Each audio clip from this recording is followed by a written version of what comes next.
Seneta Mabusia Okiya Mtata koro dwaro nogai mar obila Douglas Kanja mondo kaondamo mager ni apisas mag okwach kich ma iseyo ni ne oteko ja ohala Ibrahim Mohamed majegni 35 e boma ma Busia.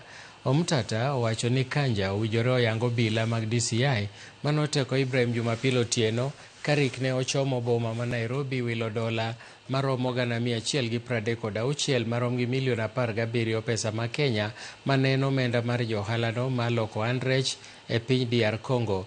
Omtata bende dwaro ni Kanja mondo ogwe tao kapo ni ok oked gi maundu mag teko ji e piny Kenya.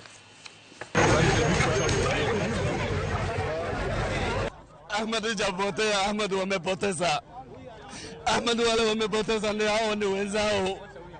Wanajua Ahmed alikuwa anasafiri kutoka Busia kuelekea Nairobi. Ahmed alikuwa kwa basi anaitwa Baska. Sasa wakati Ahmed anasafiri saa 3 usiku after 30 minutes, Ahmed wameshukisha kutoka kwa basi pale Korinda opposite Brison. Na wale wameshukisha ni DCI. Kuna ushahidi kwamba mtu alitolewa kwenye basi na wanafuatilia hiyo maneno.